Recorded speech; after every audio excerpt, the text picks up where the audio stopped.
Hey there, welcome to this special episode of the Affluent Entrepreneur Show. In this one, we did the very first live episode, talking about the keys to profits and wealth online with my dear friend, James Wedmore. Listen, if you are a speaker, author, trainer, coach, you're looking for another way to scale your income, to build profits, to get more cash in, to start building your wealth, we talk about the pathway to do that through online programs, digital products, and the keys to living a richer life. So enjoy this live one. It's a little long, but it's well worth it. I'll see you on the other side.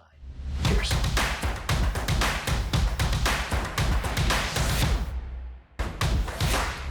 Oh man, are you there, buddy? Yes, I am. Can you hear me okay? I can hear you just fine, man. Awesome. So good. So good to see you. Yeah, you too. This is going to be fun. I'll kind of lay the groundwork and stuff, and you and I are just going to have some fun. This is always scary for all of you that are watching. First off, James and I are together. Second, we're doing it live. Third, we ain't got no script. So, double trouble, triple threat. Yeah, it is. It is. So for those of you that are out there watching, you may or may not know James. There's some specific reasons I wanted to bring him on live. Now, this is a special episode of the Affluent Entrepreneur Show. This happens to be the very first live broadcast of the Affluent Entrepreneur Show. And we are live on all the socials, LinkedIn, YouTube, Facebook, all over the place. MySpace, yes. Snapchat, stock went down. So, I had Snapchat for a while. Oh my God! And they sold it. So here's why I thought this was going to be a cool conversation. Other than the fact that it's my good buddy James Wedmore. We'll talk about how we met and everything. But I think that we're in a very particular special time in society, in the world today, from an economic standpoint, and I think that. That there's some things that we need to start looking at doing differently to move through whatever financial uncertainty might exist, the economic uncertainty, and you do some things that are unique to that. And one of the things that we talk about is during a time of uncertainty, there's all this conversation about recession, whether it's going to come or not, I don't know. But when we learn how to scale our income, when we learn how to scale our profits, when we learn how to get our time back, everyone wins. Mm-hmm. And some of the things that you do, James, is about that. It's all around that. I mean, Business by Design is behind you, and you and I have known each other for I don't know, 6 years, something like that. It's going for a while, and you've helped me navigate this. And so I wanted to have a conversation with you because I know where you started. And it wasn't, 6, 7, 8-figure entrepreneur. It was in a guest house at mom and dad's and doing stuff for bartenders and trying to figure this game out. Yep. But before we get to that backstory, tell me why, in your thoughts, why you think it's important for us to create digital income streams, because that's really what you're doing. You're sitting back and teaching people like myself how to take their knowledge, their skills, their expertise, their information out into the world, make a difference, make some money, and have an impact. Mm-hmm. And I think that we can bridge this and talk about how this has impacted your life and wealth and that type of thing. But I think that there's a unique importance right now in today's world that we need to get on that train. So I think there's a couple answers, a couple reasons. Number one, I've always been an advocate for being 100% in control of your financial destiny. The amount of money that you can bring in, how, when, and where, that you can be in control of, that you can cause it, that you can create it, that you are not at the whim of how much someone can pay you, or if you have a job tomorrow. And it's funny because I think I was like kind of that first generation that grew out of that. Now the younger kiddos, they totally question it, where we started to go like, is that really job security to work for someone else? And we were kind of that like first generation of like looking to the internet. Now all the young kiddos like already are. They're all like YouTube millionaires and NFT billionaires and all that type of stuff. But I think at the core, one of the things that I teach and I love is the ability to create money on demand. Yeah. And that puts you in the driver's seat, financially speaking, and in every other sense. You know, I have doing a remodel on my handyman. I like to tell stories of what's going on in my life, and Mel knows I'm going through this remodel. One of the handymans I found, who's kind of going through his own like midlife crisis in a way, walked away from a lot of things, and that's a very common thing that we're seeing too. So I'm going to be my second reason in a moment. Is he's helping out with the house and doing all kinds of stuff, and then one day I get a guitar. I pull a guitar out of storage because I'm starting to move back in. He's like, "You play guitar?" I'm like, "No, but I have one." I think there's a big difference there. And it turns out that he's been in bands and he's like, "Oh, I've been playing like for 20, 30 years." And I'm like, "Well, would you teach me?" And overnight, boom, you know, he's getting paid on top of that to teach me. And that's what I've always loved, is that model of getting paid to teach, getting paid to help. And so that brings it to the other answer. So number one is like, anytime you're any business owner, you get to be in control of your financial destiny. Now, the other side of it too is what we've experienced because you kind of opened it this way, like this interesting time that we're in. Yeah, there's a lot of shakiness. There's a lot of uncertainty that gets a lot of people into fear. But as an entrepreneur, you should be like salivating. You should be like rubbing your hands together. Like, this is the moment that has been talked about in every one of those personal development, self-help books and entrepreneurial books, like Napoleon Hill, like millionaires and opportunities and fortunes that are made in times when most people get scared. And it's not wrong, bad, or greedy. It's like, there's always opportunity, but only the true entrepreneurs are the ones that can see it. And so we're in this time where a lot of people over the past 2 years, if you ask people, did you grow a lot during 2020? Have you changed a lot? Have you questioned a lot? 9 times out of 10, people say, "Oh, you betcha." And so what's happening too is people are kind of waking up to, or rather questioning what they've been doing. Yeah. And how they've been spending their time. And so when you combine these two together, what you're left with is an opportunity to be in control of your financial destiny. Like, you're in the driver's seat of it, but then you're also doing it something that's more fulfilling and rewarding and more impactful. And yes, Mel's known me a long time. I think it's actually more than 6 years. I think we met in the fall of 2015, if I'm correct. That's a good amount of time. Yeah, it is. So when you combine that all together, what my experience has been is that it's obviously a very, financially lucrative opportunity. You're in the driver's seat. Really, sky's the limit.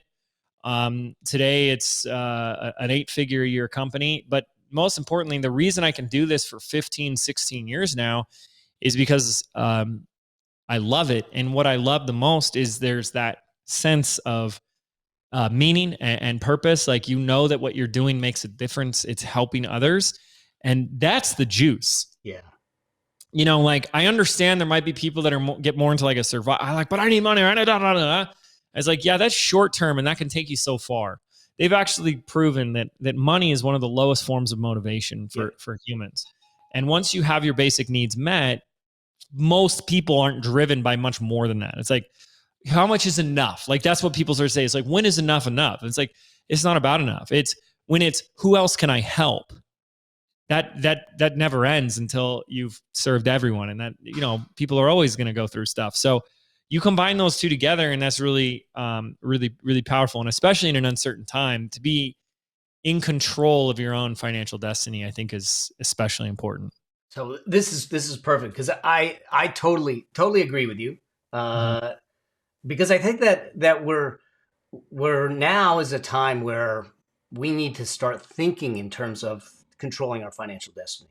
Amen. Yep. And the reality is that multiple streams of income, that's no longer a luxury. It's a requirement. Absolutely. It's for us to come through whatever we came through, the pandemic and all of that stuff, and to realize now it's important for us to make sure that we have the incomes that sustain us for the long term. And if one gets shut off, then we still have others. And that's the thing that I want to kind of look at where you have come from, because I think that this is an important thing to. But before you go there, I want to talk about it for a second, because when people are, investors and stuff, they talk about diversification of your portfolio and stuff. But what we're also talking about here is like diversification of income. Mm-hmm. And I do that on a macro level and a micro level. So there is a brand, James Wedmore, that has a diversification of different income streams within that brand. So that's on the micro level. So for example, I have different products, different offerings, different ways to offer different things, all the way down to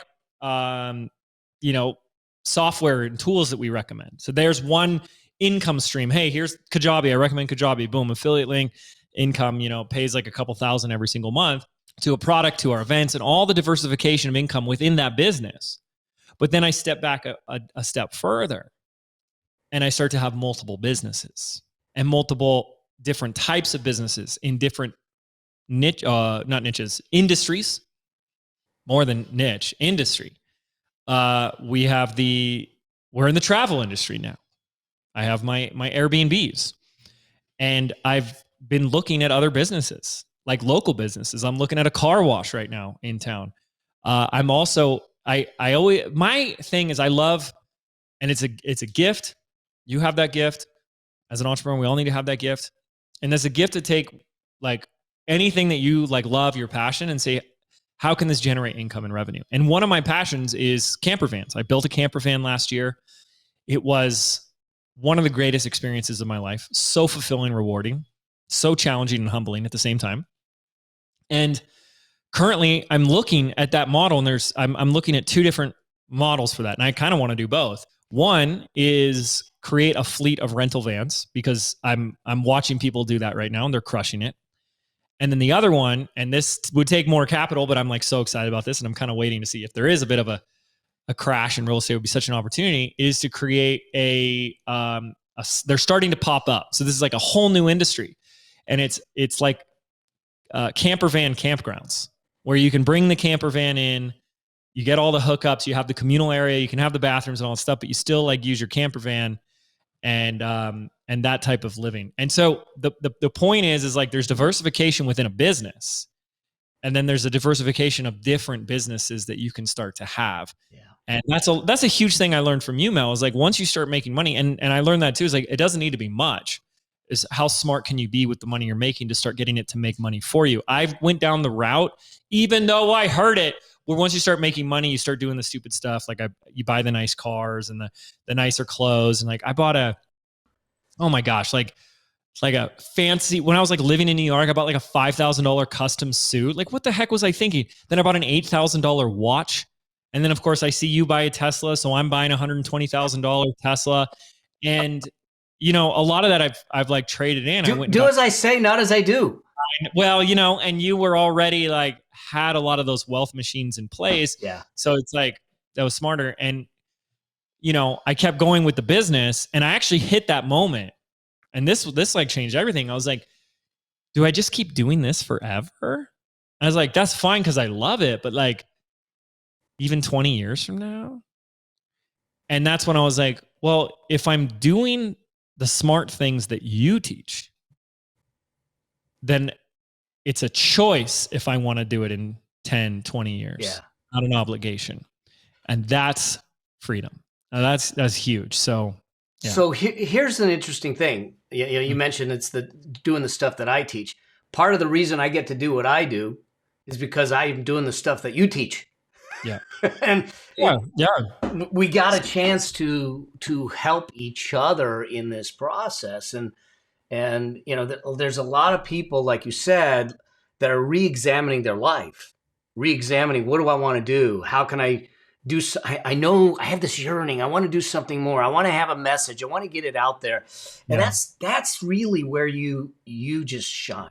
I mean, you have a way of looking at being an online entrepreneur, a digital CEO, to creating something that is an income stream in what I think is one of the highest margin businesses that can exist. 100%. It has got the biggest, one of the biggest reaches that you can have, because it's all via, internet and that type of thing. So as we kind of, if I try to like dig down Yep. into what are the things that they need to consider in making the case to say, look, because some people are struggling. I got a voice. I have a question voice line. They record questions for me, and a question came in today, and we can talk about this. About, I've got a corporate job. I realize it's not really what I want to do. I want to do my coaching business. I want to do my online business. I started it. I'm not making a lot of money, but when is the right time to start to move out, to start to really dig in? And what's the first step? And I'd love to hear your answer. I'll give my perspective too. Yeah, because I have a very different answer. Mm-hmm. And I want to share that I work with a lot of people that are doing that. Yeah. They're jumping ship. And you know what? I say good for you, because I was unemployable from day one. So I don't know how you did it. I really don't. I really don't, because a lot of people that we're talking to probably are sitting there going like, I don't even respect my boss or my manager. Like, I could do there. You know what I mean? It's like, I feel like I'm meant for more. And like, why the heck am I doing this for a fraction of what I could be doing and making and all that stuff? So I get it, but I'm going to have a very different opinion for you, because you've heard me talk about this quote. People don't believe me. I say, I have this quote on my desk. It's right here. And it says, leap and the net will appear. Now, I think that's is an old Zen saying. It's beautiful. And then I had someone interview me once, and they said, James, you talk about this quote. So tell us about your biggest leap. And I said, I don't really have a big leap. I just keep taking one step in front of the other. And I think to be successful in business, we also have to be very smart and strategic. And part of that is being mitigating risk. And so there is this like bold and brazened, like unapologetic, F it, throw it to the wind. I quit my job today and I don't care what I'm doing tomorrow and blah, blah, blah, blah. And it's like, you know what? Like, you do you, boo. But here's the thing. For most people, and I'm just going to be a little blunt and bold for a moment, when reality sinks in for you, most people don't have the mental, emotional maturity or resilience to weather that storm. Oh, yeah. So you have allowed your external circumstances of a diminishing income to affect your entire internal state. It doesn't matter what you do, you will take yourself down. I'm freaking out. Oh my God. And I don't have, and it's like, unless you can do that, unless you can like be one and at peace, no matter what money is coming in, you're going to make your things worse, because any decision or action out of fear, freaking out, is not going to get you where you want to go. And so you could do that if that's what you want to do. It's like, we could just say, do it, jump ship, just quit today and go all in. Don't you believe in yourself? And it's like, of course you believe in yourself, but you know what I mean? If I'm with you, right? And I don't disagree with you. I mean, I think I agree. I mean, just burning the boats just flippantly and emotionally is not the right thing to do. It's not. And I'm just warning you, that's what's ahead of you. Yeah. Is you're going to have those days where you're going, it's been 30 days and I haven't made a single dollar. If I was still in my job, I would have had this much more money in my bank account. Now I don't, and I got a bill tomorrow I got to pay. And if you can't weather that mentally, emotionally, you're not gonna, let's just say from energetically, you're not going to attract what you want. So here's the first thing. We have tons of students, clients, customers, friends, peers that have actually built a very successful business on the side while still keeping their corporate job. Jason Brown, a mutual friend of ours, built his online business to $500,000 a year before he finally decided to quit his 6-figure corporate job. Now, of course, the moment he did, there was a little bit of like, I should have done this sooner, but then he skyrocketed even further. And here is the difference. Here's what he did. He sat with his current circumstances, and instead allowing it to become an obstacle, hurdle, or objection, he made it a game. And he said, he made a decision. He said, I only want a business if it will replace what I'm doing here. So I'm going to get it to replace this before I ever quit. So everything begins with a question. Live into the questions of your life and it will change everything. And he said, how can I build the business to multiple six figures or past my salary while still having a full-time job?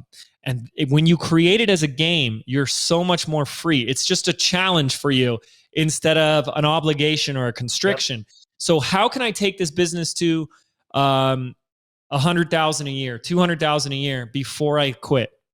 And from that question is where the ideas, opportunities, the new ways of thinking, living, and being will begin to emerge. Then when that happens, you quit because you choose to and not for any other reason. You're free. You're free. You know, Mel and I both talk about freedom. You know, Mel talks about financial freedom. I talk a lot about location freedom. Work from where you want and when you want. But what both of us should be really talking about is emotional freedom, mental freedom. And unfortunately, a lot of people chase money thinking it'll give them freedom.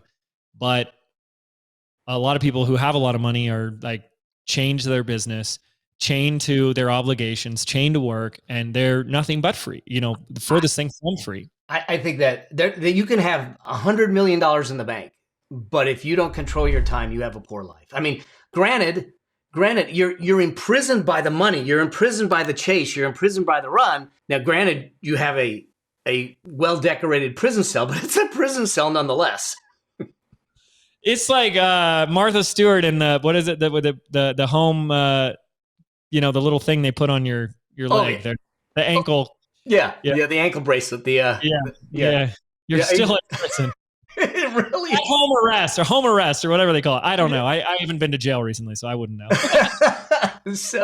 But it's so good. But I agree. I mean, I think that the reality is what if we talk about, you know, Jason for a second, actually going into this type of business, into a digital business. So I want to get your take on why digital products.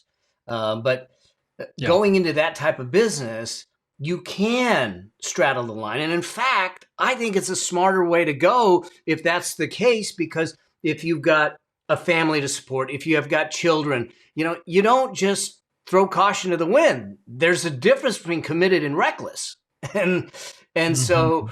And that's it. Committed and such a difference. Yeah. And so you can be committed, but committed might be that you're walking two paths for a little while, because it is possible. And all it means is it might take a little longer for that business, but you'll do it in a more responsible, safer way. Sustainable way. Yeah, because when you decide to make that choice to step away, to leave, you're fully empowered. The confidence level is far greater than it ever was because you already proved concept. Yeah. You're not trying to get money now that you left. Yes. You're just getting more time. Yeah. Yes. So and you know, it's really weird. You might think that like people like us are going to sit there and be like, just do it, you know, just quit your job. And it's like, you hear really bad, irresponsible advice all the time. And I'm here today with where I am with no special skills, talents, nothing special about me except for one thing. I know him really well. I'll tell you, he's not very special. I mean, you know what they say, don't ever meet your mentors. And it really is. We had someone who was like a huge follower and like had followed my work for a long time. And then we hired her and she started like working and seeing behind the curtain, if you will. And she said, oh, you just like say you're going to do something and you do it. Mm-hmm. Yeah. And then I do it again and again. And the only thing is like that commitment and consistency. This is $11+ million a year. That is the result of the tenacious, stubborn commitment of putting one foot in front of another and continuing to go forward in that direction for 15 years. And I'm slow. I have students today that I kind of tease them like I'm envious of you because you rose to stardom, quote, air quote, stardom. Like you got to success and 6 figures and 7 way faster than I did.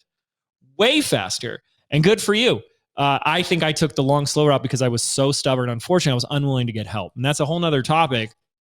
But this whole ego, pride, and, you know, especially guys, we have it the most, you know, I don't need anyone's help. I can figure this out myself, and I know how to do this, and I need to prove it to somebody, maybe my father or something.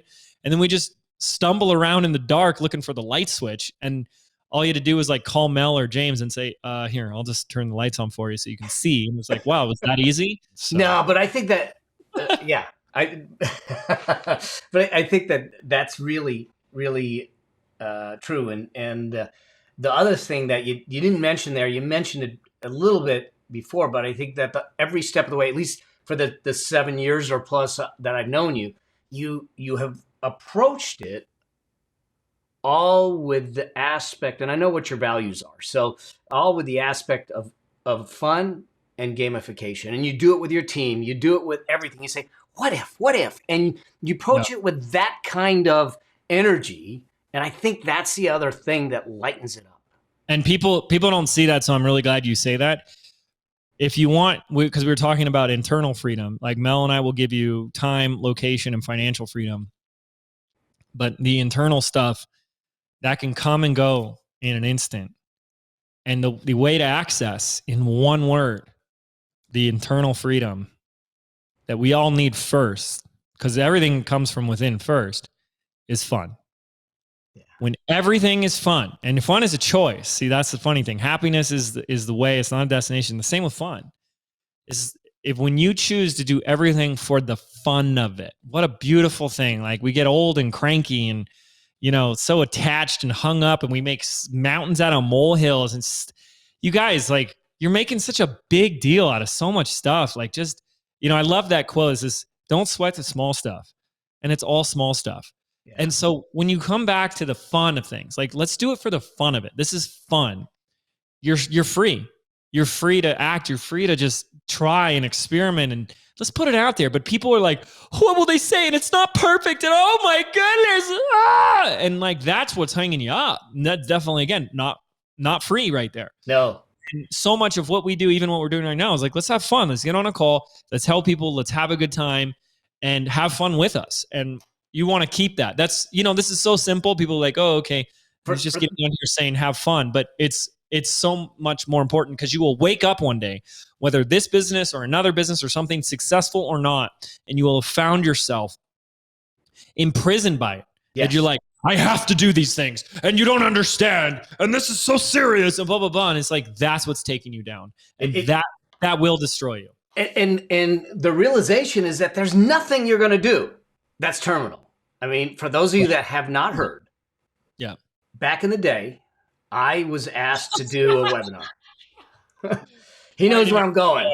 Yeah. And so I'm doing a webinar for a very conservative organization, 200 plus people on. I'm doing the tech. I am the talent. It's the first time I've ever done that, pushing buttons, doing all the things. It's early morning. I roll out of bed. I got my Superman pajama bottoms on, no shirt. It's a webinar that is supposed to just be slides and no camera. And 2 minutes into it, I see the chat and they're saying, Mel's naked. He's not wearing a shirt. And like, all of a sudden I realized that somehow I turned on the webcam and they're all looking at me.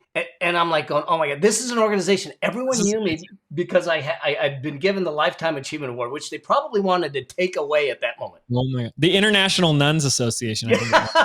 Yeah, exactly. Oh my God. But here's the thing.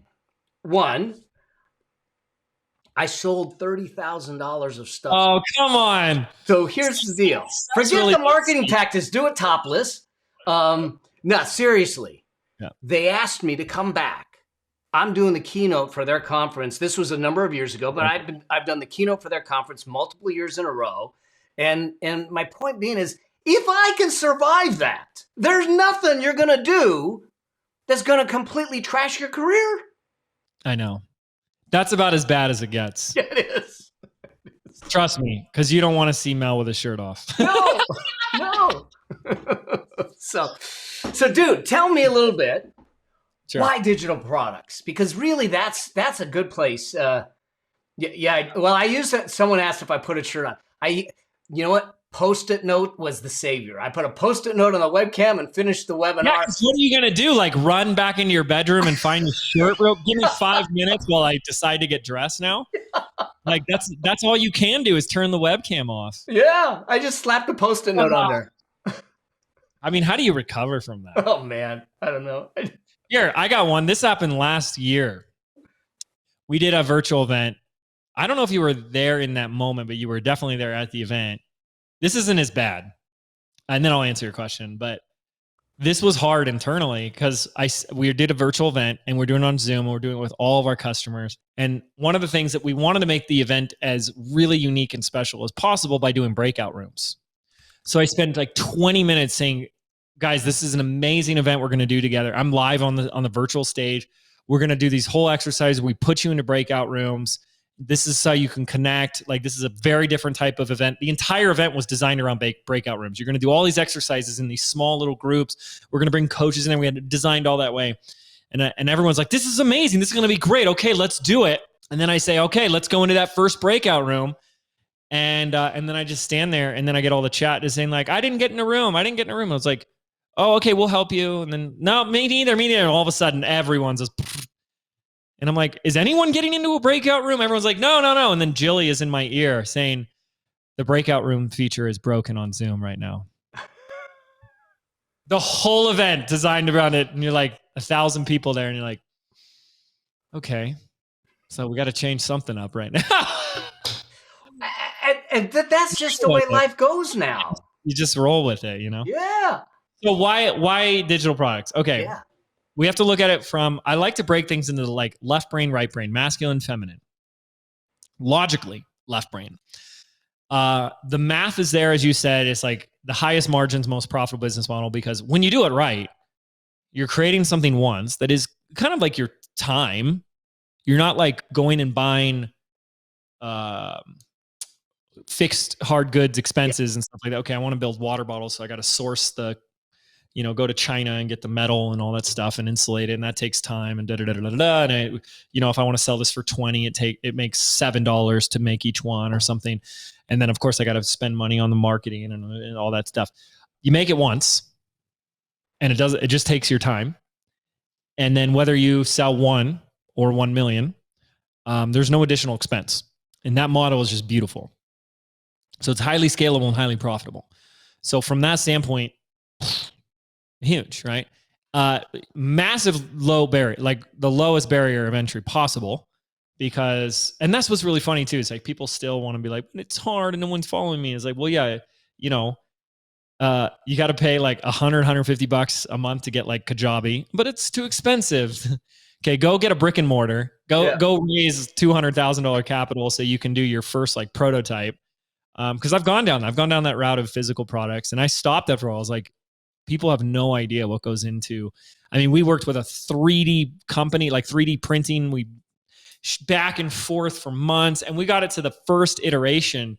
Now we're looking at manufacturers, and I start to see how much it's going to cost and what it's going to take. And now the game of the risk goes up. Way up. And I was like, we have to stop, like, because it kind of sucks you in. It's like, do we really want to spend $100,000 to see if this is something that we could even make the money back? And, having all that inventory too. And it's like, what if we never sell it and we're just out this money? So barrier of entry is like super low.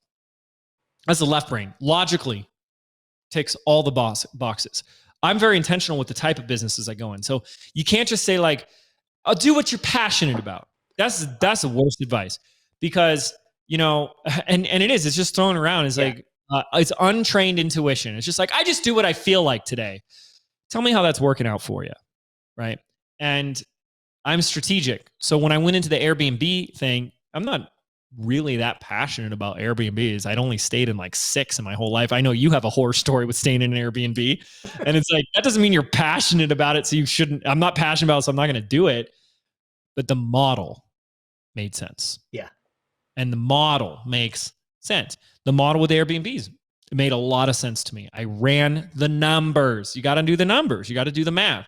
So I'm always saying, look at the model before you go into any business. So right now, as we're looking at renting the camper vans, I'm looking at the model and I have one little red flag, but the model works in terms of the numbers, like how much I can get a van for, and then how much I can rent it out for. And then what I'm hoping to do is actually be more of like I share these stories to get people to think differently about business, because that's what this is really about. Yeah, you just got exactly. to think differently. There's a company in town that already rents Jeeps. You can like rent your own Jeep for the day. So the smartest thing would not be for me to go and start my own, like get a brick and mortar store and a garage. Now I need a mechanic, and then we need a front of office and an assistant and hello, nice to meet you. Come on in. Let me because then we got to do all that stuff. Then we got to worry about insurance. Then, the liability and all that type of stuff. The smarter way would be to go to an existing company that's already set up and wholesale lease the vans to them. So I'm just the financier who gets a van, and I get a small cut by just saying, I'll rent my vans at wholesale to you. You don't have to pay the capital that I did, but I still get the asset because I'm watching these camper vans.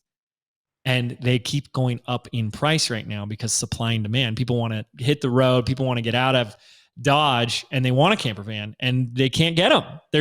Even when I went to the Mercedes dealership down in Scottsdale, after I bought mine, I went back 6 months later for like my oil change. Lot was empty. They're like, we don't have any. And I don't know when we will. So I'm seeing an appreciating asset. And then I'm seeing people, the demand is high for it, but then I don't want to get into all the nitty gritty of it. I'm like, what if I just wholesale? So I look at it from the model. So the model digital products, boom, great, right? So I'm not here selling camper vans to you. I'm showing you as an example. Now let's go to the other side of it, the right brain, the emotional side. Yes, you should love what you do. I'm not saying don't do it just because you love it without having the strategery attached to it. And the reality is that I love teaching. I don't like talking a lot. People think that I do because I go on. We could talk for hours here. I don't like talking. And when Mel and I hang out, I'm actually like really quiet and just kind of sit there. Like I'm real aloof and awkward in a lot of ways.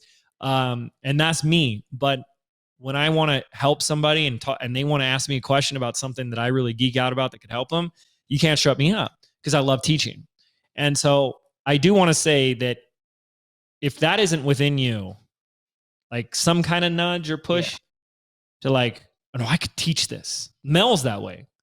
Mel's written books. Mel's done courses. You watch him on stage, he's so amazing.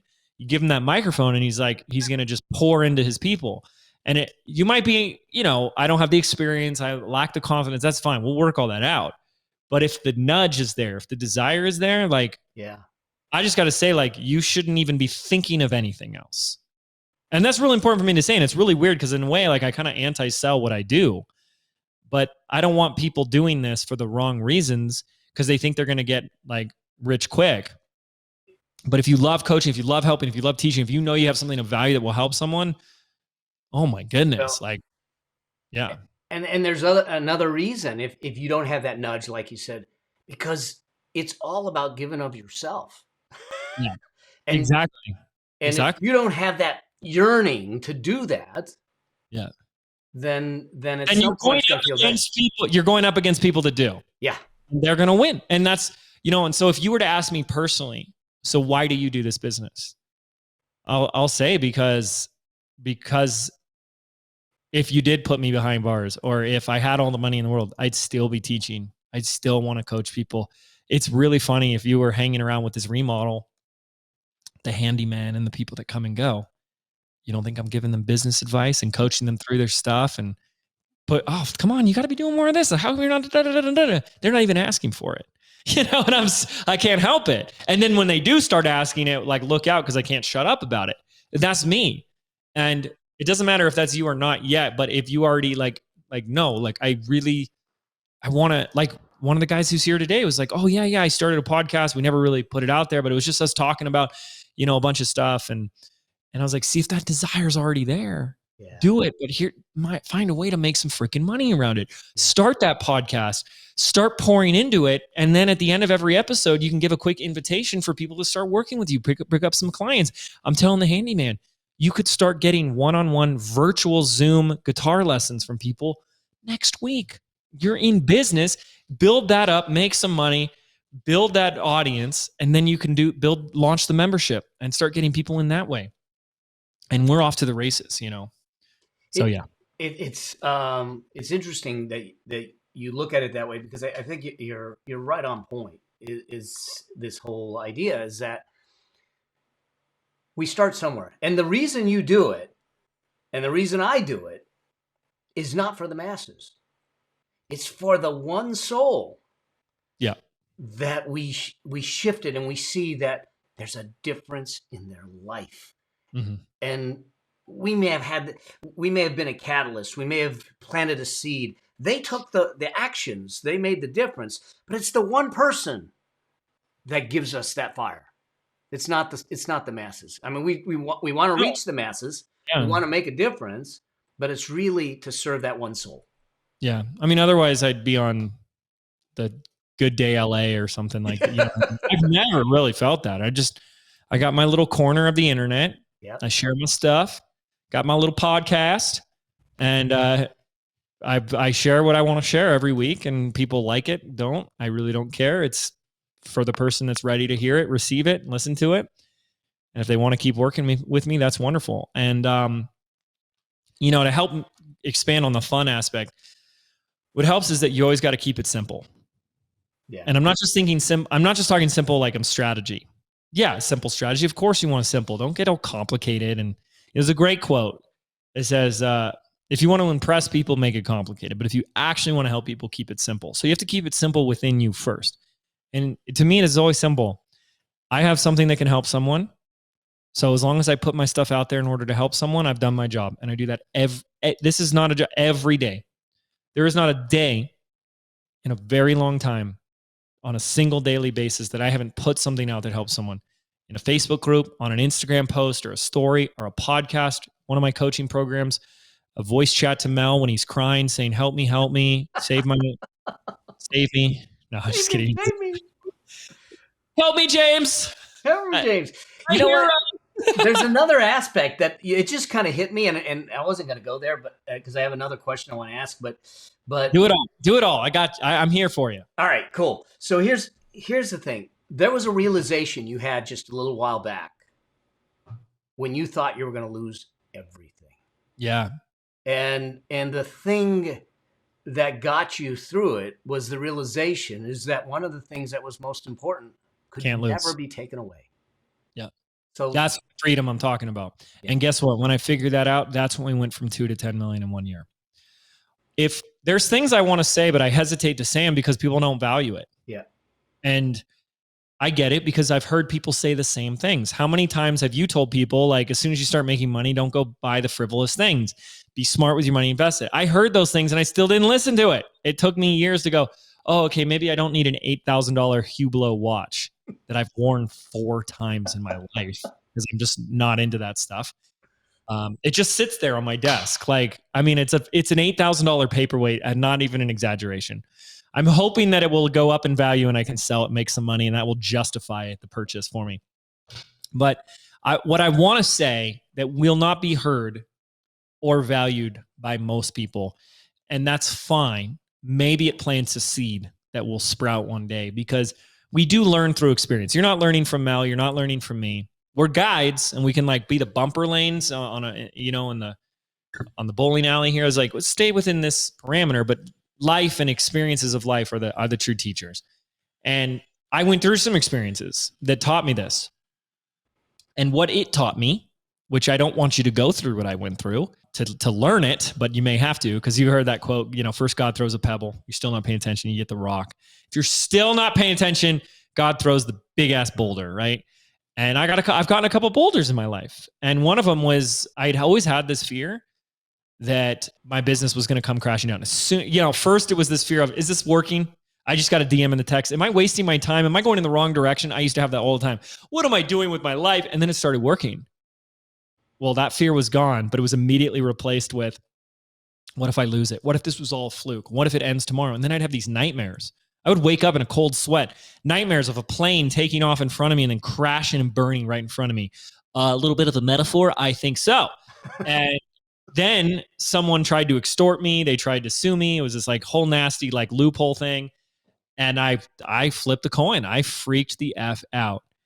Bottom line, at the end of the day, the lesson I learned from that was one of the great, if they ever knew what like I gained from that, they would have never done it because it was like someone trying to hurt you and trying to take from you. I learned a lot. And what it showed me, because life is so beautiful in this way, what it showed me was still what was holding you back. So I have something that my teacher, my spiritual teacher shared with me. And it's just so simple. And if we get this, because entrepreneurship is a path and it's accelerated life path. You want an easier life, don't become an entrepreneur. That's why I love that quote. Entrepreneurs do the things that most people are unwilling to do, then they therefore get to have, do, be, and experience the things that most people never will. And that is such a true story. But it's a harder path for us. Someone told me I have a belief that business is hard. I'm like, that's not a belief. Business is hard. It's tough. You're tougher, but it's not gonna be as easy as sitting on your couch eating Cheetos, working at Starbucks. Totally fine. No judgment, but it's harder. Now, what he told me was this. He said, our job always in our life is to do our best. Is to do our best. And he goes, well, to do our best, and this is going to circle back to what we were saying before, to do your best means to be free within ourselves, is what we're talking about. And so he said, so therefore, the problems, especially in your business, that arise, that you face, are merely there to show you where you're still not free in your life. And when you look at life's circumstances and problems from that lens, it changes everything. Because instead of going, why is this happening to me? You go, thank goodness this is showing me now what I need to learn so I can let it go for where I'm going. And what this experience that I went through showed me is it showed me how much fear I was still being driven by in my life and in my business, that it was only a matter of time before the other shoe was going to drop. Yeah. And when it got so amplified in my face, I had a choice in that moment. Let it take me down or just say, F it and do it anyways. And that's where I got to was, well, the only thing that really matters is like I'm living on purpose and I'm making a difference and you can't take that away from me. So what am I afraid of? And I went all in on that. That's when we took the business to 10 million. And so the lesson, but again, people won't hear this, is we have no idea how even a 1% of fear in our DNA is affecting our performance, affecting our future, affecting our lives. You have no idea until it's gone, until it's like, and it was quantum. Yeah, go ahead. No, well, it just hit me. Can you imagine what it would be like? And I'm not speaking to you necessarily. I'm speaking to everyone that's watching and listening. If you took every aspect of your life and said, do I have a little bit of fear versus going all in? And that whether it's a relationship, whether it's your health, whether it's your business, whatever it is. And then almost you said, I'm going to throw fear out. I'm not going to let fear get in the way. And I'm going to fully invest myself into that moment, into that aspect of my life. How much more growth and how much more life would you have? So, but here's the thing with fear. Fear is a tricky thing. This is the thing we're going to always battle with. We have to conquer this enemy that is fear. And the way to conquer it is actually really counterintuitive. It's kind of like the Chinese finger traps. Do you remember those as a kid? Fingers in them. Your friend gives you, here, put your fingers in, and then you pull them out, and it's tightened on you. You can't get it out. It's counterintuitive. Very powerful metaphor that the way out is in. And fear is the same way. The way to conquer fear, and again, I have new level, new devil. So this is nothing I've mastered. I am a student for life. Please do not ever think I know anything. I'm just one step ahead of some people, and I'm just looking behind me going, watch out for that pothole. That's all I'm doing. But what I've experienced is that the fear, this is my definition of fear. Fear is an internal response you feel in the present. It's how you feel in the moment about a future that you think is going to happen. So fear in the present, it actually has to do with the future. Like, I'm so afraid. What are you afraid of? I'm afraid that is going to happen. Oh, so it hasn't happened. So what has always helped me is that when we list out what are all the futures that I'm afraid of, the most powerful way to conquer fear is you have to actually be okay that all those things happen. I'm afraid I'm going to lose everything. When you're okay with, because that's what I went through, when you're okay with it, you could lose everything, you're free. You remove attachment. Exactly. Can you be okay that you lose everything? Can you be okay that this launch doesn't go the way you wanted to? Can you be okay that this fails? Can you be okay that you made a mistake? Can you be okay that they refund, cancel, don't buy? Can you be okay that you didn't grow, that it didn't work, that this didn't happen? When you are at peace with that, When you're okay with it, you're free. So the fear is just there to show you, look at what you care about. Look at what you're putting all this importance on. Look at where all this attachment is coming. Look at all this meaning and stories and nonsense is coming. And it hasn't even happened. And then you let it drive and dictate your decisions now, which means it's going to lead you there. It's like it drives your life. When the thing you fear is the thing you actually end up setting in motion. It's so true. And with a lot of the money stuff and stuff that I do, it wells up so big. Yes. You know? So digital products, we talked about that, the importance of it, the logical side, the emotional side, why it's important, why it does it. Because I know that what I want to do is I want to invite people, because we're going to go really deep on digital products and being online, whether you're a speaker, coach, author, trainer, you've got knowledge, you've got wisdom, you want to put it out in the world.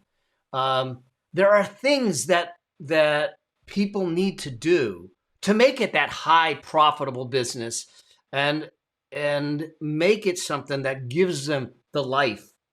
And they're making, and many people are making mistakes, whether the first mistake is not doing it. So we'll get that out of the way.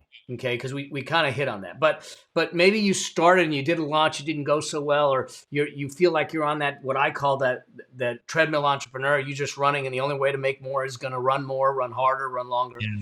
Yeah. What are the common mistakes that you see with transitioning from, a 5-figure, a 4-figure, a 5-figure, a 6-figure entrepreneur that we need to think about? Because I know that you're going to be doing some deeper training on this that I'm going to invite the whole audience to for free. So yeah, there's a lot of mistakes that we make. The first one is, if it's not, like, it depends on the symptom, right? What's the symptom? So I go symptom and cause. The symptom is what you experience, but the cause usually eludes you. If you knew what the cause was, you wouldn't repeat it. For example, if you have a headache, that's a symptom. But if what was causing that was dehydration, you'd already be drinking more water, right? So we're aware of the symptoms, but are we aware of the causes? And if the symptom is little to no sales, then what's causing that is a combination of two things. Either we have no sales process, or we have a bad offer. So the sales process is, like, a lot of people think that, like, a digital product just sells itself. They're like, this is amazing. And they spend, this is what I did, by the way. I don't know if you ever did this, but this is what I did. I did. Spent 6 months creating the perfect program. And I'm like, it's done. And it's like on the website, waiting for somebody. Crickets, right? I believe those pictures of sitting with a laptop on the beach, some exotic beach somewhere, going, I'm making money. Yeah, because I created a product and an add to cart button. Yeah. You're not selling iPhone cases on Amazon. So courses, digital products, they don't sell themselves. That's why you can go to Amazon right now and you can search for a group coaching program. You won't find it. Why? Because you wouldn't buy it even if you did find it. It doesn't work that way. And so you need a sales process. Now, I can teach the sales process. We go into great detail inside the free training, but you need a process. And the process, I can boil it down into 3 most simple steps. But unpacking this is a whole world into of itself. And I've spent years mastering this as a skill, but it's 3 steps, 3 ingredients, if you will. It's content, free content, the offer, and the deadline. And a lot of people just have a product. Okay. Now, a product or a course or your group coaching or your one-on-one isn't an offer. No. People don't, and this kind of overlaps into the second cause, which is, and I'm going to fast over this. So if you want me to go deeper, I totally can. But your product, you say, I'm going to create a course. I'm going to do what Mel's telling me to do. I'm going to create a course. And then I go, what's your offer? You go, it's my course. No, course and offer are not the same thing. Your offer is made up of 7 ingredients. Every irresistible, and look at the word irresistible. I can't resist it. Every irresistible offer is made up of 7 ingredients. It has to have all 7. You can't bake a cake with 5 out of the 7 ingredients and think it's going to taste good. You miss one, it's going to be no bueno. Same with your offer. A lot of people have a really great course and an awful offer around it. Like, no one wants it. I can give many examples of this with 7 ingredients. the product itself is one of those 7 ingredients. It's a course. That's one of the 7 ingredients. And so what a lot of people have is they have no sales process, and then they have little to no effective offer. So people don't want it. They don't buy it. They don't say yes to it. And if we get that down, we start making money. Yeah. That's the first thing. Now, let me go to the next thing. Then what we have is we have people that are making some money. I'm making it, I'm bringing it in, but I feel like this business is running me and I'm not running it. Oh. I'm overworked. I'm underpaid. And I'm making money, but if I stop, the money stops. But if I keep going at this rate, it's going to stop me. I've been there.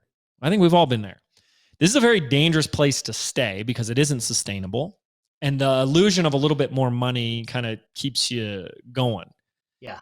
And what's happening here is we're in this kind of in-between phase of like, we're kind of still the employee in our own business. And we're just kind of like this, what I call the modern day marketer, where they're just like kind of always trying to sell whatever's in front of them to anybody. It's like, you've kind of learned how to sell something, but you actually haven't learned how to run a business. And until you actually run your business like a business, it's going to run you. And so the thing I teach has a lot to do with creating the structure and the foundation of the business, because it's very counterintuitive. Everything I teach is very counterintuitive to most people. The more structure that you put in your business, you'll notice the more freedom you get back in your life. So when there's no structure, it's just you wake up today and you're like, what do I feel like doing? I'm going to sell something. And you create a whole job for yourself and a whole to-do list and all this stuff. And you do it like tomorrow and you fly by the seat of your pants. And because you rushed it, because you did it so quick and you're so inspired and lit up, you half-assed it because you missed some things. You made some mistakes. You didn't work through things. Things take time. And it didn't get the results that you wanted. And you're like, I don't get it. I was so inspired and I was so excited and so passionate and I did it right of the way. You know, they said, strike while the iron's hot. So I struck, James, but it wasn't hot and it didn't work. So now you exerted all this effort and this energy and this time and you didn't get the result that you wanted. So now you're trapped in that hamster wheel, just like you were saying. And now you got to go do it again because you didn't get the result that you wanted. So now we do what I call reactive launching, reactive selling, and you're constantly trying to dig yourself out of a hole, not realizing that every effort to dig yourself out of the hole is digging you deeper and deeper and deeper. And so there is a completely different way in which we have to structure the business and structure you within that business so that that doesn't happen. And what we, really demonstrate as soon as you're making money is, believe it or not, less is more. The less I do, the more I make. I've never seen something more true. The less you do, the more you make. As soon as you're making money, your job is then to work yourself out of all the jobs you've given yourself in the business. And because look, this silly notion that's got to go, and people wear it like a badge of honor. And it's really interesting, that phrase, that metaphor, badge of honor. A badge of honor is something you wear on your sleeve to show other people. But what you're really showing people is, I really care what you think about me. And I'm going to live my life for your opinion of me. So rip the stupid badges of honor off of you. Stop caring what other people think of you. Because that I work the hardest and look how much I'm a martyr and I struggle and I sacrifice, so that you'll think I'm cool or something. Like, when you drop that's freedom too, right? We have a lot to talk about with freedom here. So the less you do, the more you make, means you've let go of all the activities, the roles, the functions in the business that don't actually bring in the money. You see, the moment you're in business, there's all these other roles and functions. Who's doing your customer support? Who's doing your content, your branding, your imaging, your copywriting, your podcast, the editing, the show notes, the links, the website, the admin, the tech, the emails? Who's doing all that? Probably you. And when you're spending all day doing that, my question is, how do you make money when 90% of your day is spent doing tasks that don't make you money? Math don't add up there. So the quicker we can get out of those roles, the quicker you get your time back. You get your time back and you're smart about your time, just like you're smart about your money. You get to spend more of that time you now have back on the things that do make you money, and that's how you grow. And of course, people hearing this go, yeah, that sounds great, James, but how the heck am I supposed to hire someone or let go of anything or delegate anything when I don't have any money? And I say, well, you're in a really interesting predicament, because the only reason you don't have the money to afford people is because you haven't been hiring people. And that's why you are where you are, which is what I said is, careful, don't let the effect become the reason why not. The effect needs to be the reason why you do, because the effect is the cause that you've been avoiding fixing. And if that made sense, that changes everything. And the reality is today you can go to onlinejobs.ph, pay the $50 or whatever it is to log onto that site, and you can have a virtual assistant within 60 minutes today who can take another hour, 2, 3 off your plate for $5 an hour. And if you can't, I'm just going to be a jerky jerk for a moment. I'm a really nice guy. Mel's a really nice guy. But when it comes to your business, your future, your financial success, your family, your livelihood, your lifestyle, I don't joke around. Yeah, we can have a lot of fun, but I'm really freaking serious here. If you can't afford to pay $5 an hour to get something off of your plate, then you aren't taking this seriously. And you don't mean business. I don't want to spend that money. So you're going to just give your time away? Where are you going to get that time back? This is your life, and it's short, and it's an hourglass of sand leaving. You don't get this hour back. You don't get whatever nonsense you fooled around with for 3 hours back. It is gone, and life is short. And here I am. I'm going to sound all crabby like Mel, but I'm approaching 40. I'm approaching 40, and you start to go like, man, where did the years go? Where does the time go? And I have spent the years addicted to Adderall, which is a legalized form of speed, working 14, 16 hours a day. That was my 20s. I went 20, 24 to 30 gone. I don't know where those 8 years of my life went because I spent no relationships, no vacation, no fun, no experience. It was addicted to Adderall, working in front of a computer for 14 hours.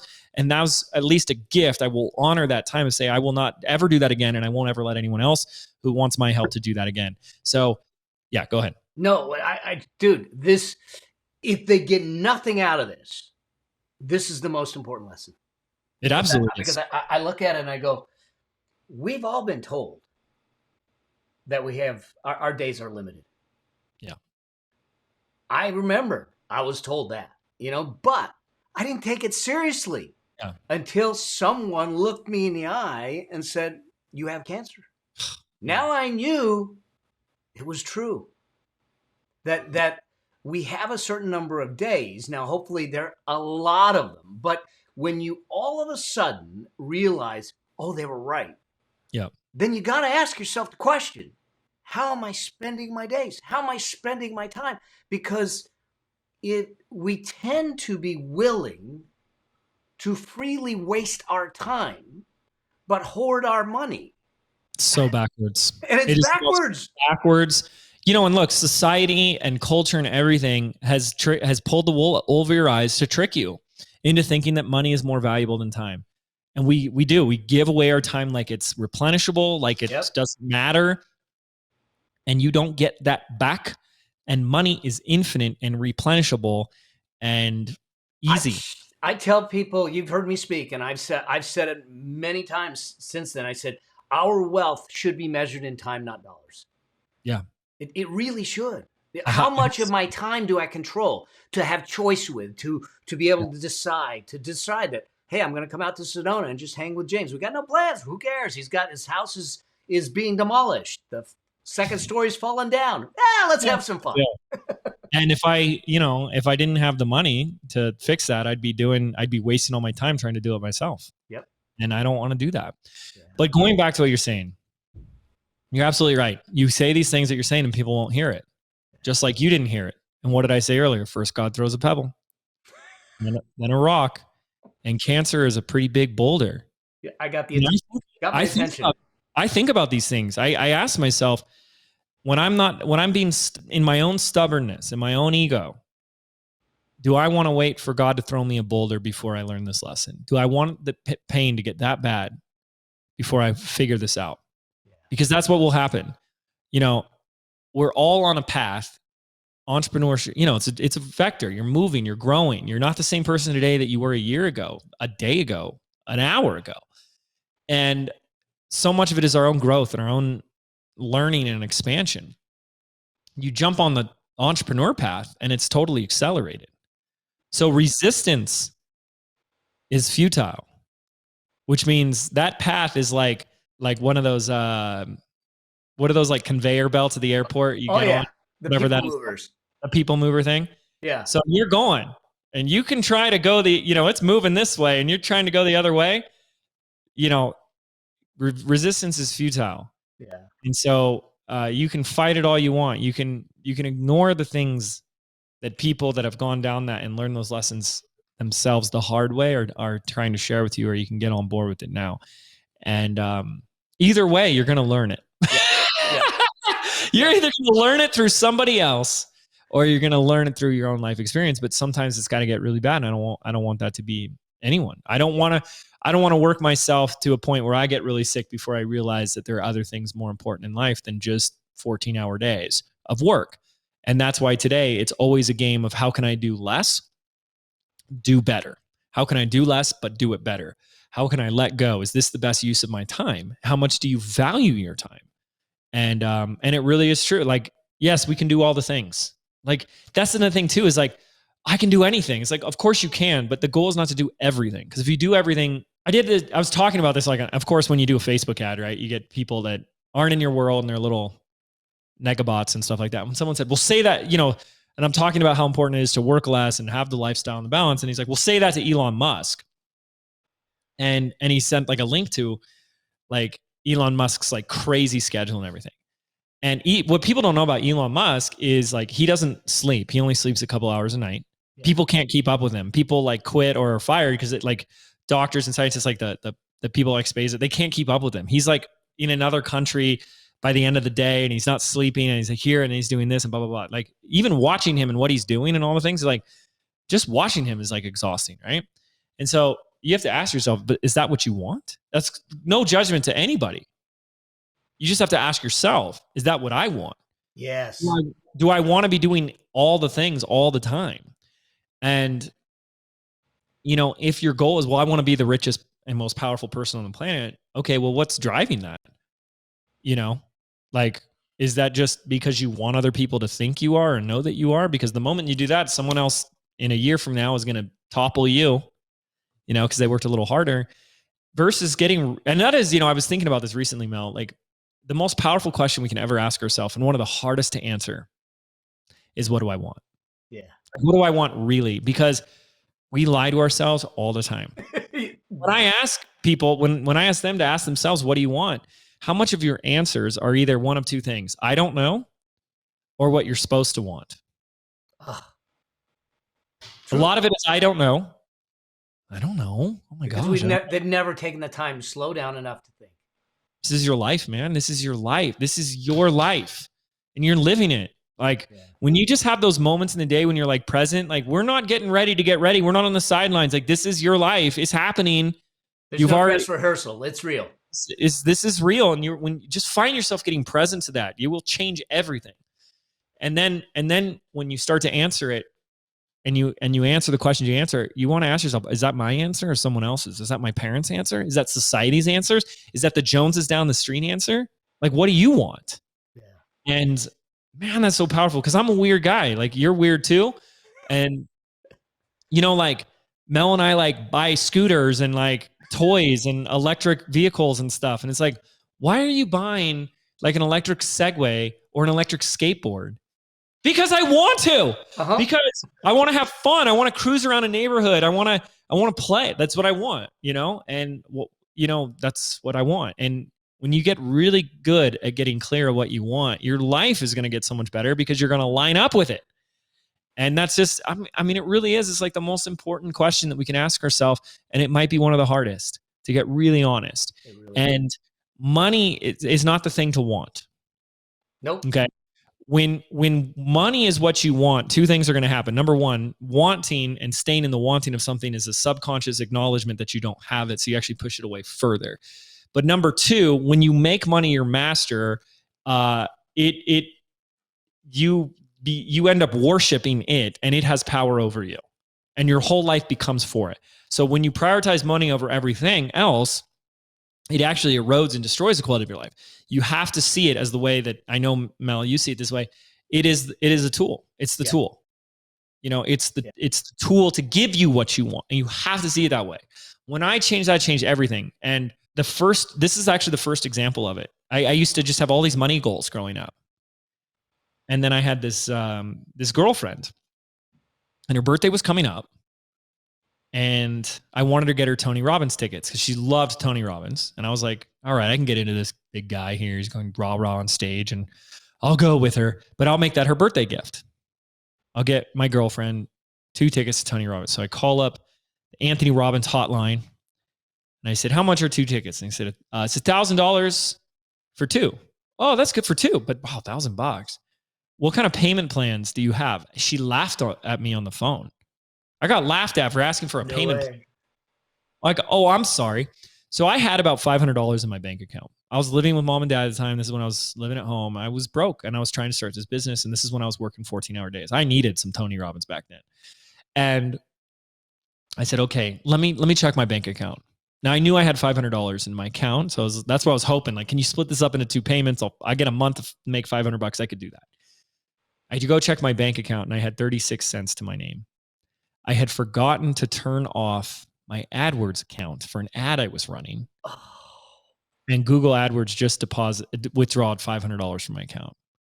I didn't even have enough money to buy my girlfriend a birthday card. What a pathetic POS I felt in that moment. Just like, what a loser. I can't even get her a birthday card, let alone 2 tickets to Tony Robbins that I'm getting laughed at because I'm asking for a payment plan. And I sat in that shit shame sandwich for a little bit. I was really discouraged. And then in an instant, I had this thought. And it was one thought that like really changed everything for me. I said, well, wait a second.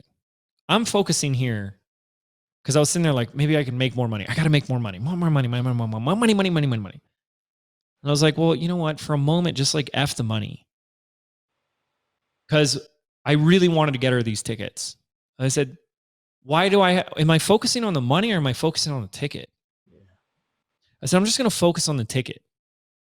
I said, I don't know what it is, but I'm going to find a way. I'm going to make it happen. I'm going to get these tickets. We're going to be there. I don't care about the money. Stop focusing on the money. Focus on what the money's going to give you, James. This is a true story. And when people hear this, like it sends chills because they're like, I don't believe it. 2 days later, I'm working. I'm still trying to I'm going to sell something. I don't know. And an old friend calls me up and she says, you want to play tennis? And I'm like really resisting because now I'm definitely like, I got to figure something out. I ain't got time to play tennis. Are you kidding me? But it'd been a while since I saw her. So I said, okay. And we start playing tennis. And within 30 seconds, she's like, tell me what's new. And I told her about one of the businesses I'd been starting. And I was like, well, I'm a video guy. So I'm working on making videos for small businesses. And I'm going to make these promo videos and stuff. And this is exactly, she goes, you are? I need one for our software company. Will you make one for me? I'll pay you in Tony Robbins tickets. I dropped my racket and I didn't believe what I heard. And I was like, what did you say? She goes, Tony Robbins is going to be in Long Beach in 2 weeks. I used to work at the company and I know a rep and he gave me a bunch of tickets. Would you want to barter for Tony Robbins tickets? Have you ever been? Let me think about it. I'm just saying that, staring at her, who put you up to this? This is a joke, right? And from that moment forward, I realized I'd been focusing on the wrong thing always. And it's so important that we don't lose sight of what money offers us as a tool and an access point. It's not the end result. It's the tool to the things that, after this today, I can go take my mountain bike, my really nice mountain bike, and I can go ride until the sun sets in my favorite town, Sedona. Well, next to Sedona, then Laguna. Okay. And the things that money can give you access to that are really invaluable, but never lose sight of those are the important things, or the time you can spend with family, friends, loved ones, or going on the experiences. And, you got to find the way that it drives you, because what I hear all the time too, which I love, especially from my students, is when I can pay for dinner for my friends or buy them something or do something for them and I don't have to worry about money. That's what lights me up. I'm like, exactly. That's what it's about. Yeah. That's what this is for. Not to who has the biggest Scrooge McDuck pile. Yeah. But, what does it give you access to enrich your quality of life? And if you don't hear this, you'll experience it one way or another through life. You'll make more money and you'll be like, it just makes you feel kind of empty and doesn't give you anything. But if you use it as a tool to give you a higher quality of life, it's everything. So good. So good. So listen, you and I can chat for a long time. I know, we're the worst. But here's the deal. For those of you that are looking at trying to figure out, how do I do this? How do I scale it? How do I do it right? How do I get the time that James and Mel are talking about? What do we do? Well, I know James is going to do a a training that starts next week called The Rise of the Digital CEO. Okay, it starts Wow. on June 2nd. June 2nd. It's right around the corner. Next Thursday. And I'm going to be there. I'm going to be there live with James. That's But right. here's the thing. James, why don't you tell them a little bit about the training? I'm going to put a link up on the screen. Yeah. It's totally free for you to jump in. But join us. Take the journey, learn from someone who's done it, who's helped other people do it, but has the right frame around it. And that is about living a richer life, having a bigger impact. Yeah. So because I've been doing this a long time and having a long-term vision and strategy, I think is really important for everything that you're doing. We have developed a bit of a reputation that this free training rivals a lot of like paid products and programs that you see out there. It's a very common thing. People say, I got more value out of this time with you than like the $2,000 plus program I got. That pisses a lot of people off. Yeah, it does. I create a lot of enemies with competitors out there, and I really don't care. I'm here to bring it.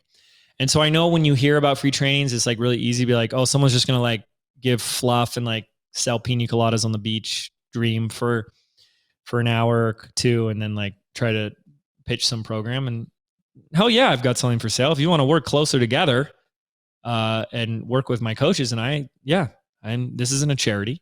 I do have paid programs and offers and ways I work with people, but I also want everyone who comes join me for free in this 3-part training to walk away with something that's going to make them more money. That's going to change the way they completely look at their business. And you will, if you're listening and you're paying close attention, it will, because the common theme is that people start to say, I've never heard this before. And it starts to kind of connect some dots as to why things haven't really been working for them. Because the way that the marketing industry works, and it's just no disrespect to people, but you have marketers teaching business. Yeah. And that's the problem. There's a big difference between marketing and business. You have to have both. So if you have marketers teaching business, it's kind of like building a house of cards or building a sandcastle in low tide, and it's only a matter of time before the tide comes in and it crumbles apart. So there's like a lot of what appears to be very counterintuitive or like the opposite of what a lot of people approach. And it's just, I have a very different approach to business. And because we've been doing this sustainably for a very long time now, I'm not an overnight thing. I'm an old timer like Mel. In internet years, I've been doing this a long time. Like we've been at 8 figures now for like 4 or 5 years. Yeah. And that should speak for something, that we do things a little differently. And you guys are going to get a dose of that when you go through it. And what I aim to do is get you guys profitable, making money, getting clients as fast as possible. There's so much wasted stuff that people get distracted by. And we can get to profitability fast, so fast. And we can go from there, because that is the goal. That's the goal. I don't care what anyone tells you. Stop trying to get popular on TikTok, and stop trying to just get people to like you. Stop trying to have the best branding. You have to get to profitability fast. Otherwise, you're gone. People say proof is in the pudding. I don't know what that means. Proof is in the profit. And when we can get people to pay you, you're not in business until people pay you. So we need to do that fast. And I wasted too much time just trying to play business on the sidelines without getting in the game and making an offer and getting paid, and then being smart with how I use that money coming in to build the business the right way. And you can do that. And a lot of people are just dancing around it, just trying to get people to like them and trying to get pretty branding and all that type of stuff. And then 6, 7, 8 months, years go by, and they still haven't made a sale because they didn't do the things that actually made the money. Yeah. And I want to do that. I want to help you guys do that. And it's going to take a radically different approach at looking at business, but it's also really fun. We have a lot of fun. We're going to have a live in-person audience. So we have real entrepreneurs in all these different niches that are joining us. I have the list like right in front of me. And it is a live training. It's not recorded. It's 3 different sessions over a week's time. Yeah. That we're going to be doing this. We have someone who's teaches fertility. someone who's teaching moms and parenting. We have a marriage and family therapist. We have I see a theme here. Yeah, I know. We have a visibility coach for artists, and we have someone who's teaching how to get your pilot's license. Oh, wow. So total different. It's very funny because people hear things like the only people that make money are people teaching money how to make money online. It's like, no, you're just their audience, silly. That's why you see it all the time, because they know how to target you because you're interested in it. But if you're interested in guitar or getting your pilot's license or art, then you're going to find those people. And whether you're just getting started, like I'm still trying to figure out my niche, or I have that first product, but I don't know how to launch it. I don't know how to sell it. Or maybe you have a few launches under your belt, but it's like something seems off. We're going to completely transform the way you look at this, and it's going to blow your mind. So I'm really, really excited about this. We do it once a year, like Mel said, and it's just designed to help you make more money with your digital products. So let's do it. So for everyone, it's called Rise of the Digital CEO. I'm going to put a link up on the screen. If you want to go there, it's melabraham.com/digital CEO. It's live. He's going to dig in and listen. Believe it or not, I've known him for a long time. And one thing that I know, yeah, he's got a heart and a soul for teaching. He's going to pour everything he has into those trainings. He's going to give you tools. He's going to give you tactics. He's going to give you strategies. And it's stuff that is proven and works. And he's going to do it for free. He's going to give of himself in the most generous way over that time. And so, listen, get in there, join James, join me. Let's make this happen. Let's turn around and let's find the freedom back in your life. Let's give you the tools to create something. It's not about creating something for a day. It's about creating something for a lifetime. It's about creating something for a legacy. It's a generational shift, because you'll learn how to ask the right questions, do the right things to make the right money, and how to deal with the money in the right way. 100%. That's it. And there's just so much opportunity. Yeah. Man, and I just want people to see that. Like, there's just so much freaking opportunity. Like my little sister, I have this whole story. I won't get into it for time's sake, and she joined last year. Yeah. No list, no website. She's a mom of two. And they're like, at the time they were like 1 and 5. Okay. So like, the easy years, right? The stress-free years. Not only is she a mom to 2, but she homeschools both of them. On top of that, she was the primary caregiver for my father before he passed. And then obviously managing a whole household on top of that. Yeah. And she launched her business. Now, I just got a text from her today. So much opportunity. She did this. She's launched her program twice. Her goal originally was just to get her first 3 people in. She got 9. Then she launched again, doubled sales. She still isn't doing all this stuff like branding. She still doesn't have a website. No website. She's barely doing anything on it. She just posts some things on Instagram every couple of days. That's her whole business model. She makes the offer. She doubled sales, but then at the end, she just made an offer to the people that went through her 6 weeks joining, and like half the people in the room said yes to join her for the second offer. I'm like, she's like, holy cow. Like, I told you, Joe, your brother knows what he's doing. Come on. And there's just so much opportunity. Yeah. And I just see it. I see it with our clients and our students. I just got one of our students. He's one of our mastermind clients. You know him, Brad. And his business just paid for his dream home. Yeah. Him and I were on the phone today. Yeah. And don't tell him we're sending him a little home, whatever you call it, home welcoming gift or whatever. But that's a huge deal. Yeah, it's huge. You know what I mean? Like, especially the height of the market. Mm-hmm. It's probably you're paying twice as much now as you would have in 2019, but you can still afford it because your business is rocking. And he just had like the biggest launch ever in his business. It's great. So we see the opportunity. We see the results our students are getting because we're working with them. And I think I know we go on and on, but when 2020 hit, this really bums me out. Because when 2020 hit, we had a lot of people that were kind of like interested. They were curious. And sadly, there's just these people that have been sitting on the sidelines. And I really hate this attitude because it's just not the way of the entrepreneur. Well, let me see if you do it and it works for you, then I'll do it. Wow. Okay. You should. That's so inspiring. You should do a TED Talk on that. That's just not how it works. No, Like it's not. this whole thing of like, well, let me see what you do. And here's the thing: when I got my first, my sister and brother-in-law are gonna hate me for this, but that's what my brother-in-law did with the Airbnbs. I said, hey, listen, this one's a good deal. I've done the numbers. Boom, go get it. And he admitted to my sister, he's like, I'm gonna wait and see what James does with these, and if it works for him, then we'll get in. It's too late now. Yeah, you missed the opportunity. He missed the opportunity. And he learned his lesson. He's like, I'm never going to wait again. I showed him the numbers. I'm not talking about like, put a blindfold on and throw darts at an inflatable dartboard here. I'm saying I showed the numbers just like we were talking about today, like the writings on the wall. And he still said, well, I'm going to wait and let someone else do it. And like, that's not what entrepreneurs do. The entrepreneur can see the opportunity and they strike, they take action. And sadly, I've watched a lot of people because they've said it to me. They said, James, I first found you in 2020 because like I lost my job or I quit my job or I questioned my whole career path. I've watched these students grow over the past 2 years and I'm still watching, not doing a thing. And, time in the game, time in the market is everything. Yeah. And it's like the longer you wait to get in, the longer you delay what you want.